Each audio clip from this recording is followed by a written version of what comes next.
When you was growing up, who did you kind of... My sister's boyfriend.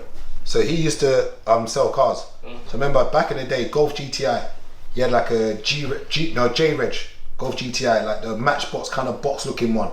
So I remember he used to always have different cars, and that's when I asked him, I was like, oh, what do you do? He said, oh, he sells cars. So he got me into going to auction.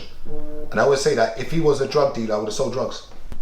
Is there still money in that, selling cars? There is, but you have to do it the finance way now. So that way where I used to sell it, where it was like buying and selling cars, back in the day, like not much people knew about HPI checks. Back in the day, the mileage wasn't on the MOT. Back in the day, the MOT wasn't digital, meaning that there wasn't a system you could check it. So back in the day, you could go and MOT a car would have bare advisories, but you wouldn't know what the advisories were. Now, when the MOT has advisories, you can go onto the website, you can see everything. So back in the day, I could sell you a car that had bare advisories, you wouldn't even know. Back in the day, I could sell you a Cat C car or a Cat D car, which means it's been written off and repaired. You wouldn't know. Even though you could do a HPI check, but people didn't know about HPI checks back then. So I would get a car from salvage, the car's folded, it's basically crushed like a can. I'll chop it, get it fixed. The car maybe, say the car's worth 15k if it wasn't crashed. I've maybe bought it for 9k, fixed it for 2k, so now that I've got 11k, is what I spent, but I'm selling it for 15. You don't know the car's been crashed. The car drives fine.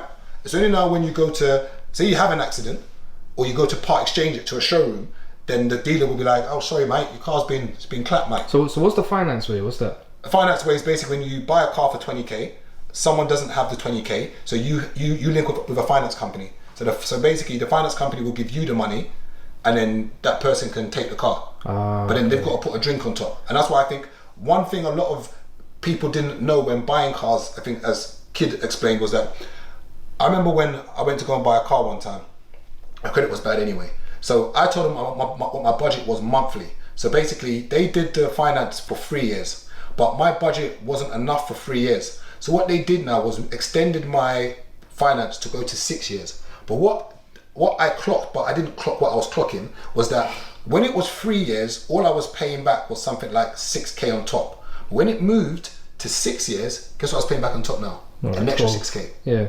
So when they're giving you that affordability to make your costs cheaper, they're stretching the years longer, which means your interest is longer. So they would make more money. So the finance company's making more money off you. A lot of times, I remember one of my I don't want to say his name, one of my mates, I used to work in Tesco with him, he bought a Corsa brand new.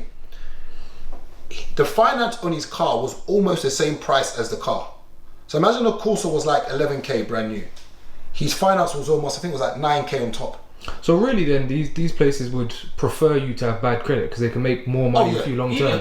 Even now, they're still doing that now, bro. Yes. Like I was gonna get maybe like a year ago, I was in a bad spot to get a car, and there was a Golf GTI. Imagine that, it was fully loaded, whatever. But the car was like, I can remember, it was like 20 bags or something. That's what I can remember. Yeah. But the APR was like 24.9%. But because I'm so catted, I didn't care. But the payments was £7 a month for a Golf. But you know that, because I know that I make that money monthly, I didn't care. I needed a car, I know I can make that money back. When I look back, I was like, bro, I got to pay like 28 bags. Yeah. I was like, what? And the car's only worth 20, so that's a whole 28 bags on top of the 20. 48 bags for a Golf GTI, bro. How much you say? 48 bags for a Golf GTI. That's what I would have paid back. For the finance. Great, and I nearly did it. A lot of people don't actually watch that. And another thing that's mad, even though it's a mortgage, most people, next time you're watching this, go and get a mortgage calculator out on your phone. Just type in 200k for the mortgage and put the percentage at say 7 point something, and look at how much you're paying over 25 years. You're almost paying double. More than double. My brethren bought a yard in it's past Sanderstead, and he said that the 2-bedroom maisonette was like 280, but by the time he calculated after finished paying off the mortgage, he would have paid like 700. Hey? Yeah. Well, it's mental. I'll show you now. Mortgage rate 2024 UK. But what do you do? What do you do other than that? There's nothing you can do. The average. There's nothing you can do. Is 4.62. Yeah. So let me get the mortgage calculator now. So it's 4.62. Mortgage calculator is the average rate right now. Now it depends on how good or bad your credit is.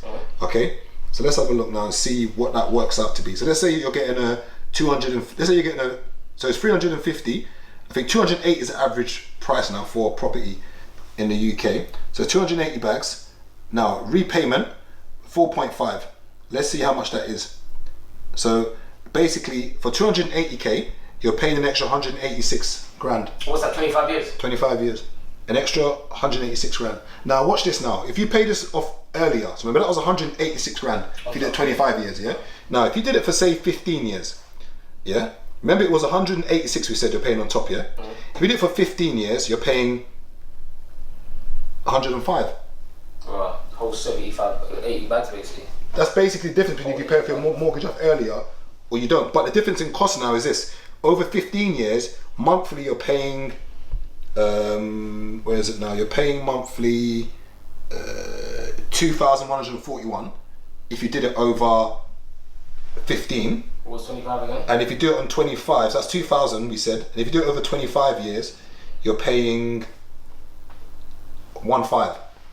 You can ring them though and say you want to pay the principal and not the interest, though, isn't it? So this is repayment. If you do extra payment. This is repayment, not interest. Okay. Yeah, but that 5 bills that you pay extra more is saving you 70 grand. If you did it over 10 years, you'll be paying 2,000. But if you did it over 25, you're doing 1.5. That's like PCP and HP, and that the average person don't know, but PCP isn't really good in regards to cars. To be fair, a car's a bad investment anyway. Like, but if you, I know people everyone wants a nice car, and to be fair, everyone's got nice cars nowadays. But the PCP is where they catch you because the payments are lower, but at the end, you get hit with a stinger.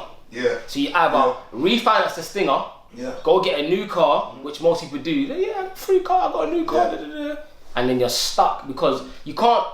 The majority of people cannot spend money and save money at the same time. Yeah. But I think the younger lot should get the car. You're right. The younger lot should get the cars out of their system. I think they should. But it's a cash loss, and I guarantee you that if you can avoid it because it's a cash loss. 100%. Cars, and I think when you're younger, I'm not going to pretend. See when May to September hits and the sunny, and back in the day you had your little drop top or your little coupe, and you got the windows down, and you're pumping your music, and the gal like, it's fun, man. But I missed that, man. I missed that. But at the end of it, where do you go?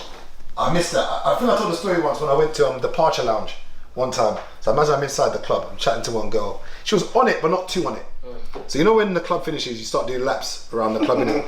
So, 2 miles per hour, so everybody so sees. I went to get my whip now, and this was at a 03 convertible in 05. She was only like 2 years old. Yeah. Now, so I pulled up now, got the BM now, dropped the top now. So as I'm driving now, she's clocked me. Oh, hey babes! Oh, you alright? Jumped in the whip, and then we're prayer meeting. To be continued. We're prayer meeting. Yeah, you know, Was he coming to the Lord? Yeah, I laid hands on her. I have to speak in tongues. You offered some lessons. No, get it out your system first, so you can say you've done it, because 100%. it builds character, and then you will learn that it's a waste of money. I want you to clock and see how much you've lost and never do it again. You know what? That's funny. That reminds me of. That's good and bad advice though at the same time, because getting out your system. Sorry to cut you, Cheers. Getting out your system, and then later down you might be fucked. I think every guy I know that was doing stuff lost money on cars. Like every person I know, like you're gonna, like, you know, sometimes we tell the younger lot, we tell the younger lot not to do something. Yeah. The likelihood is that some of them will pay attention. Yeah. And say, you know what, these guys are older than us. They're giving us wisdom. If I'm gonna buy a car, at least don't do it on finance. Yeah. If I'm gonna buy a car, at least get something that's within my means, and don't buy cars for gal. Like, you're in an era now where you can get Uber, meaning like you don't need to have, or you can get a zip car. If you want to go on a date, just go and get a zip. You don't need to have a car now. Remember, see public transport and how we have it now. It's so connected that you don't need It's not the same like a car. Like, if you're gonna link a girl maybe once or twice a week, just get a zip car or get an Uber.